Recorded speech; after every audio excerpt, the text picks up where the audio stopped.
Hello friends, आज video आपको स्वागत। यही भिडियो आम 1 ରୁ 10 एप्रिल 2021 मध्य घटी किसी करेन्ट अफेयर्स गुड़िक नजर पकाइबा। Question number 1, who will be conferred with the highest honour of Maharashtra government Maharashtra Bhushan award for the year 2020। Maharashtra सबुठ बड़ सम्मान महाराष्ट्र भूषण पुरस्कार 2020 वर्ष क्या दिज्व। उत्तर होची Asha Bhosle. Question number 2. An Indo-Korean friendship park has been inaugurated by the Indian Defence Minister Rajnath Singh and South Korean Defence Minister Suh at which place? Indo-Korean friendship park केउंठारे उद्घाटन करा जायछि? उत्तर होची Delhi cantonment. Question number 3. Who is the author of the book titled My Experiment with Silence?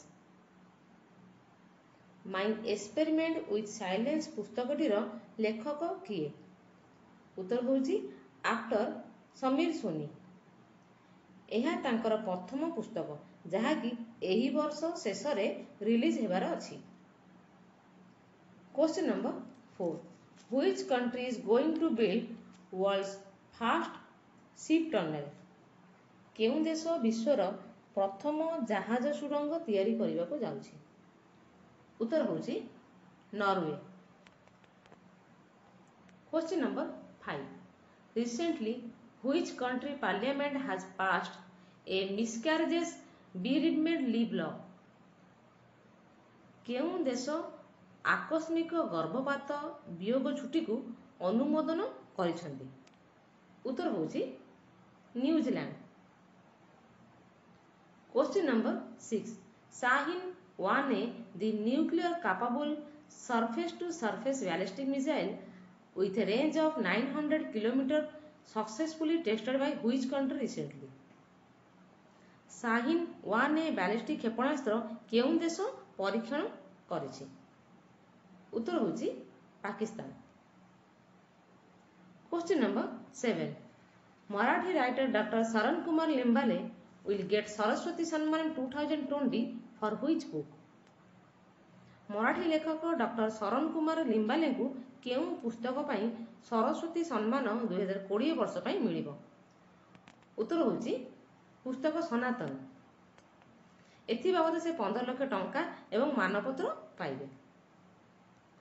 Question number 8. Which song will be the official song for the ICC Women's World Cup 2022 tournament? केउं गीत को ICC महिला विश्व cup 2022 रो official गीत हेबो? उत्तर होची girl gang. एही गीतटीर लेखक हेउछंती गिन विगमोरे एवं आईसीसी महिला विश्व कप 2022 4 मार्च रु 3 एप्रिल पर्यंत न्यूजीलैंड रे खेला जिबार अछि। Question number 9. When is Utkal दिवस और Odisha foundation day celebrated every year? Utkal दिवस केबे पालन करा जाय? उत्तर होची 1 एप्रिल। 1936 मसिया एप्रिल 1 रे ओडिशा राज्य गठन होइतिला। तेणु एही दिवस को ओडिशा दिवस बा उत्कल दिवस रूपे प्रति वर्ष 1 एप्रिल रे पालन करा जाय। Question number 10. What is India's rank in World Economic Forum's Global Gender Gap Report 2021? विश्व अर्थनैतिक फोरम रो ग्लोबल जेंडर गैप रिपोर्ट 2021 रे भारत केतेतम स्थान रे अछि? उत्तर होची 140तम स्थान रे अछि। Question number 11. Who has retained his top position in the ICC rankings for ODI batsman? ICC दिनिकिया अंतर्जातीय खेल रे किए शीर्ष स्थान बजाय रखिछंती? उत्तर होची भारतीय अधिनायक विराट कोहली। द्वितीय अछंती पाकिस्तान रो बाबर आजम एवं तृतीय अछंती भारत रो Rohit Sharma. Question number 12. Which film has bagged the best film award in the 66th Filmfare Awards 2021? 66तम Filmfare आवार्डरे केउं चलचित्र सर्वश्रेष्ठ चलचित्र पुरस्कार प्राप्त करिछि? उत्तर होछि थप्पड़।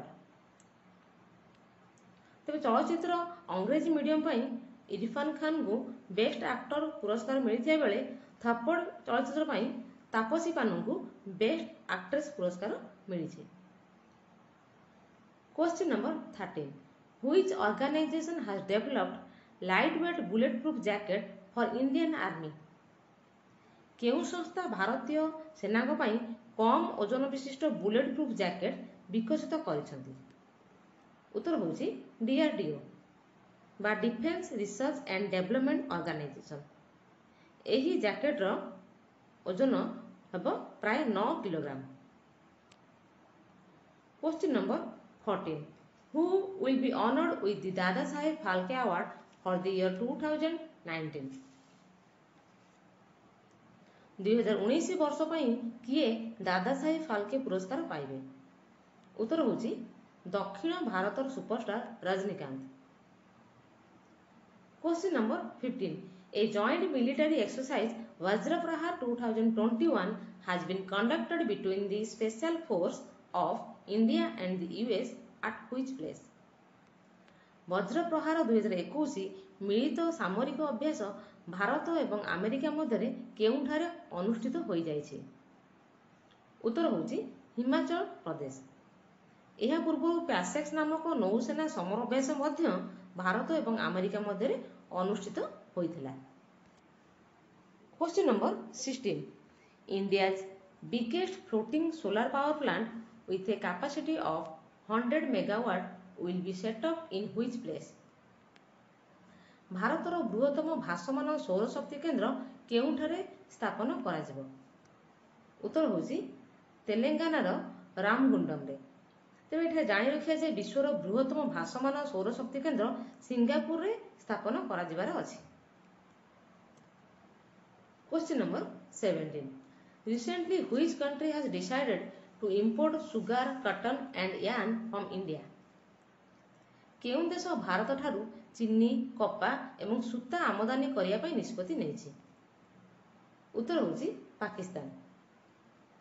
गत फेब्रुआरी मासरे होइतिबा अस्त्रविरति बा सीज फायर परे पाकिस्तान सरकार एहा निष्पत्ति नेछन्ति। Question number 18, who has been conferred with the Kalinga Ratna award for the year 2021? काहाकू कलिंग रत्न 2021 सम्मान रे सम्मानित करा जायछि? उत्तर होछि आंध्र प्रदेश रो राज्यपाल विश्वभूषण हरिचंदन। तांकू एही पुरस्कार उपराष्ट्रपति एम वेंकैया नायडू प्रदान करिसंति। एही पुरस्कार सारल साहित्य संसद द्वारा दिया जाए। Question number 19, who has been appointed as the next Chief Justice of India? काहाकू भारतर आगामी मुख्य विचारपति भावे नियुक्ति करा जायछि? उत्तर होछि नुथलापति वेंकटरामन। से 24 एप्रिल 2021 रु तांकर कार्यभार संभाळिबे। Question number 20, when is World Health Day celebrated every year? विश्व स्वास्थ्य दिवस केबे पालन करा जाए? उत्तर होछि 7 अप्रैल। Question number 21, men's boxing world championships 2023 will be organized in which place? 2023 पुरुष विश्व बॉक्सिंग प्रतियोगिता केउं स्थान रे हेबार अछि? उत्तर होछि उज्बेकिस्तान रो राजधानी ताशकेंट रे। Question number 22, which organization has released World in 2030 public survey report recently? केउं संस्था 2030 रे विश्व पब्लिक सर्विस रिपोर्ट प्रकाश करिछि? उत्तर होछि यूनेस्को। यूनेस्को रो फुल फॉर्म हेउछि united nations educational scientific and cultural organisation. एही रिपोर्ट अनुसार जलवायु परिवर्तन एवं परिवेशर असंतुलन आगामी दिन मानकरे मुख्य समस्या भावे उद्रेक हेबो।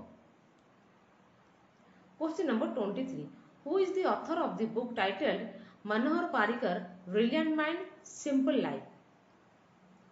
ମନୋହର Parrikar brilliant mind simple life ପୁସ୍ତକଟିର ଲେଖକ କିଏ?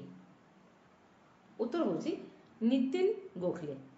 ଏହି ପୁସ୍ତକଟି 31 ମାର୍ଚ୍ଚ 2021ରେ ଉନ୍ମୋଚନ କରାଯାଇଛି।